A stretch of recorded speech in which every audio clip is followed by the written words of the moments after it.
Aloha gang, Dr. Russ Rosen here in the community for the masterclass on bonuses. I was live and then apparently it said I'm not live. It kicked me out. So I have no idea why or what, but we'll see if I'm live now. News at 11. Comments, I'm going to say aloha if you are here. Okay, so I can hear it out there. Apparently I'm live now. Key frame rate too low. The current key frame rate, I don't know what to tell you. Okay, so here we are. Last master class of the year. We do 3 a month every Thursday at 1:30 California time, and we will be back January 7th. I'm getting to spend 5 weeks in Maui, which I'm so happy about, because it's cold and rainy and gray here in Northern California, and I love Hawaii, and I love my kids and my grandkid, and I get to go be there. Fantastic. All right, we're going to jump in. So, look, here's the scoop. We have been talking about how to build a dream team, and last time we talked about how to hire, and so now we're moving into bonuses. We'll move into how to train the team, performance appraisals, staff meetings. We'll go into marketing. We'll go into flow, growth, associates, etc. coming up in the next several months. But right now, this is where we're at. So here's what I know to be true. Many of us recognize that using bonuses to incentivize our staff can be a good thing. The reality is, many of us have had horrible experiences with doing that. Many of us don't feel that we should have to bonus our staff. I pay them really well. Why do I have to bonus them? Others feel, no, I see it. I understand it. I'm motivated by rewards also. I want to reward the behaviors I want. But it hasn't worked. It's actually disincentivized them. It didn't just not incentivize them, it disincentivized them. It caused them not to work harder. It caused them to drag their feet. It caused them to say, let me just get a yearly raise, kind of thing. Okay, so let's talk about bonuses, the importance of bonuses, and etc. So I asked my buddy ChatGPT, why bonuses with a natural healthcare type of practice? And here are some of the things it said that I agree with. It motivates staff and boosts productivity. So bonuses can create a sense of motivation and drive amongst employees. In natural healthcare, where personalized care and attention are vital, a motivated team is more likely to deliver high quality services. I'd agree. The promise of rewards encourages staff to exceed expectations, leading to better patient outcomes and satisfaction. Do you buy that? I do too, especially if we're treating our team as paraprofessionals, not secretaries. Okay, we talk a whole lot more about that as this goes on. Enhances employee retention. Look, we've talked about a mishire or having to let go of staff and bring on more staff can cost us a fortune, up to 3 times their annual salary. We discussed that in some detail last time. So if you find great staff, you want to put the golden handcuffs on and keep them there. It can encourage alignment with your practice goals. In the business frame, 2 times ago, we talked about mission, vision, purpose, values, strategies, right? Marketing, all the way down to what are my objectives? What are my goals? Who will do what by when and how? They need to be aligned. If they're not aligned with mission, vision, purpose, values, etc., strategy, who's our niche market, all that kind of thing, then it's not going to work.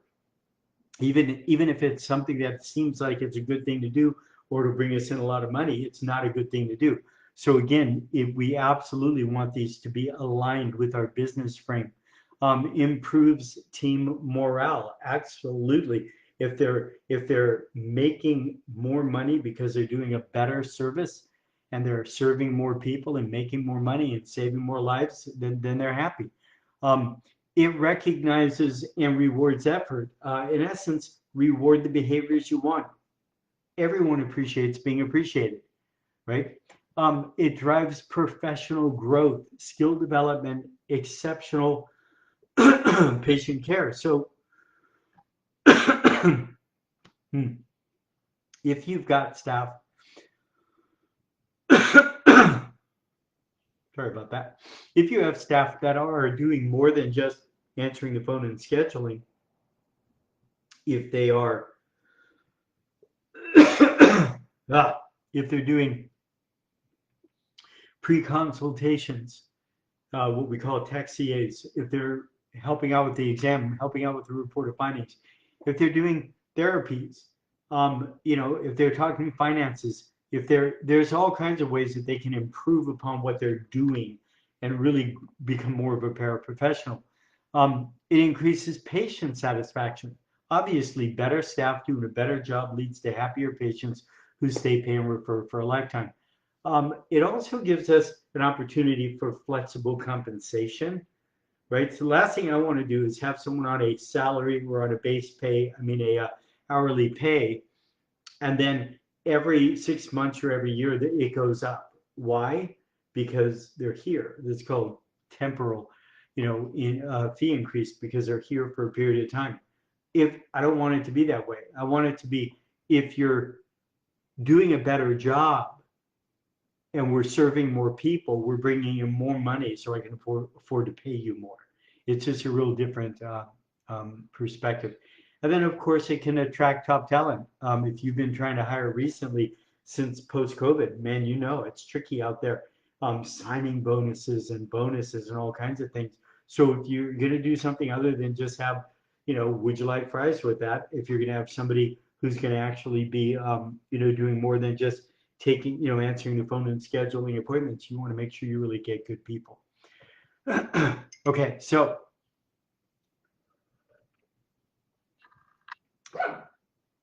she agrees. Roxy agrees with that. So best practices for bonuses in natural healthcare. So the bonuses we need to make them meaningful. So it has to be meaningful to the person getting the bonus. Sometimes those people are motivated by money and sometimes they're not. And if they're not motivated by money, you got to figure out what does motivate them. A lot of times what I hear from women is if I get a bonus, that money is going to my kid's soccer camp. Not fun, right? So what would they like instead? Ask them. Tickets to a concert, uh, you know, spa days, massages, like what would psych get you psyched? So make it meaningful to them. Tie it to measurable outcomes in my goals program. And if you want the goals program in the comments below, put goals, and I'll send that to you. It's an extremely detailed program. And we talk about specific, measurable, attainable, realistic, and a time frame. So SMART goals. But there's a ton more to it than that. Like that's a hundredth of what you need to know for setting goals. They need to be distributed fairly. Um, they need to be transparent. There needs to be applied consistently. There can't be favoritism. And we need to balance individual and team rewards. If they're only individual rewards, they don't build the team. If they're only team rewards, then people will feel connected by the hip and that I can't get bonus because that person's not doing their job. Therefore, screw it. It'll become the lowest common denominator. I'm going to become as bad as they are versus I'm going to do the best that I can. So I want to have team bonuses, share profit sharing, and I want to have individual bonuses. Okay. What does growing your practice or selling what does growing okay, so what is growing your practice or selling more product, in essence doing more business, what does it mean to your team? Think about it. What does that mean to your team? It means more work. That's what it means to your team. So again, I hear this all the time. Well, they should just want to do a good job. Well, I'm paying them. They should want to grow the practice. Let me see, closed. Am I still on? Your live stream is experiencing performance issues. Try closing other applications. I will. It's a good idea. I will close other applications. Give me a sec.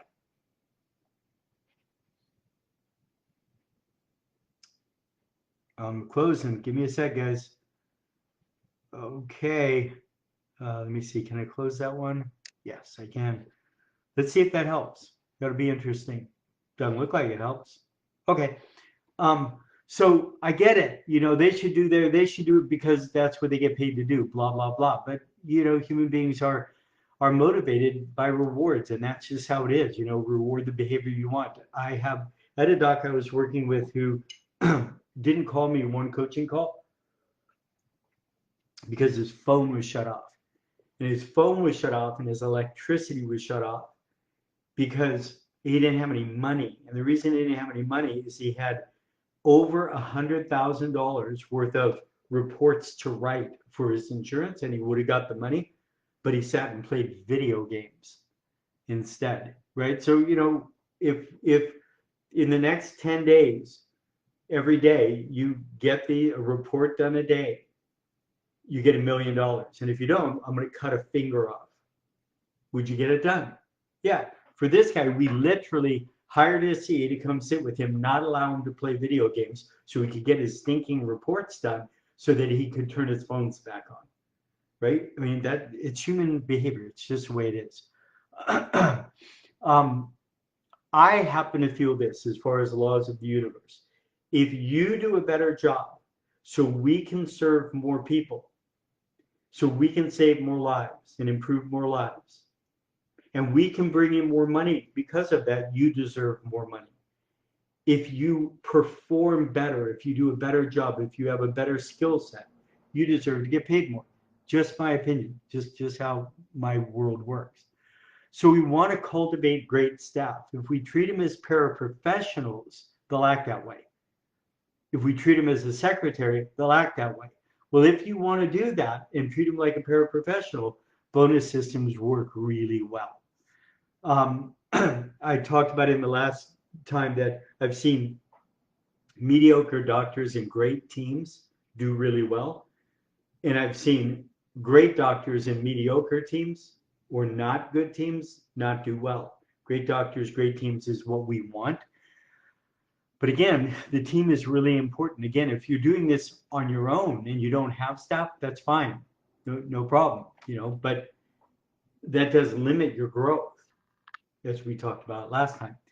So again, people do things for their reasons, not for yours. You need to find out what inspires them. I like when they're inspired by money because that's easy. It's just an easy transaction. If not, you would figure out how you're going to figure out your bonus, how much you would pay them, and then look at things you can purchase for them that would inspire them. One of the docs we worked out with for his superstar staff, her husband got picked up by a limousine, went to a super expensive dinner to her favorite band front row center. It was $1,000 night, right? Big night. But she was worth it. And she never stopped talking about it. I never did extravagant things like that. I didn't know that kind of stuff when I was in practice, but I did get front row center tickets for my CA at the MAC in Maui to see her favorite band, which I think was the Eagles. And we're 25, 28, 30 years later, she still talks about it, right? So it's just like whatever turns them on, that's what you want to do. Okay. I like profit sharing for team. I'm going to go deep into profit sharing in the club on Thursday. But for profit sharing to work, we got to be really clear.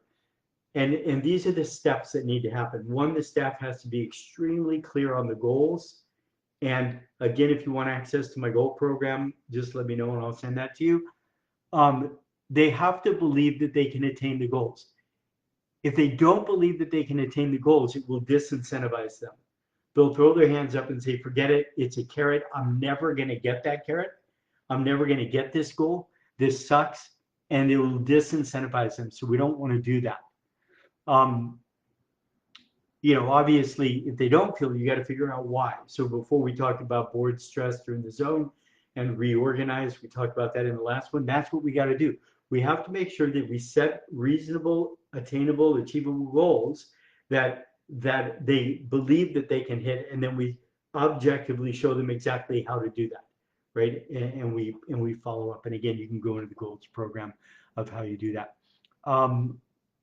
One of the things that we do is, in the goals program is, you get the performance appraisal form, which is these for the front desk. These are the behaviors I need from them, and these are the tasks. Here's how you answer the phone, blah, blah, blah. And then they grade themselves, right? And then you grade them, and then you take a look at where you agree, where you don't agree, and we help start to figure out what goals. And then that's going to help us figure out things that we can bonus them on. Okay, so you can bonus them in profit sharing as a team. You can bonus them on things that they could do above and beyond. So we're doing a referrals program this month. So you can bonus them individually. You can bonus them as a team. You can say anything above 10, you guys get bonused as this. They can get bonused individually as they go outside into the world and bring in new patients. Again, if you have a sign-up rate, there's someone who's doing the care plans for people, you can bonus them on their sign-up rate. Obviously, you got to look at your neck of the woods and see what's legal and what's not legal. Profit sharing, legal or not legal. Bonusing on, signing people up, legal or not legal. But those are things you can do. Again, they got to be motivated by it. In a profit sharing one, I want them to start to make money on the next dollars. So if we're bringing in $30,000 a month right now, and we're going to start bonusing them on anything above, they're going to get a piece of. I don't want it to be at 40,000, you'll start getting something. I would rather be at 31,000. If we don't have a lot of money, it would be a little bit, and then they can get more and more and more and more over time. But I don't want this to be something that's so far away they think that they'll never get it. It'll backfire on you. And then bonuses need to be in lieu of regular raises. You will see that if you do the bonuses right, they'll be able to get way more money than they ever would have got in regular raises, temporal raises, by doing, these types of bonuses. But I don't want to get into regular raises. I want it to be through the bonus system. That's me. You may not want to do it that way.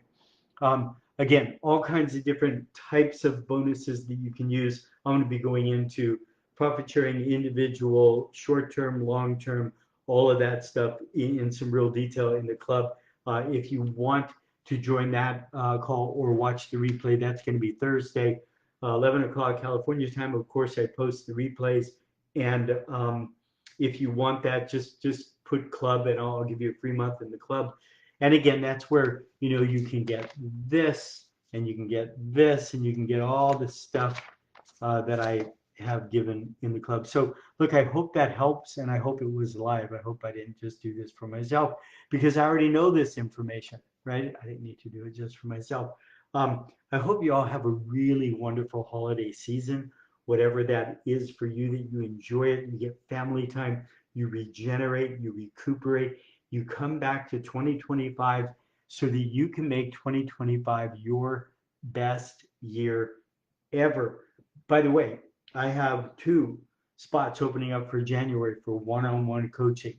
So if you're interested in making 2025 your best year ever, one-on-one coaching with me, I'll bet you $1 is different and better than you've experienced in the past. Okay, as always, much love and aloha. Bye, gang.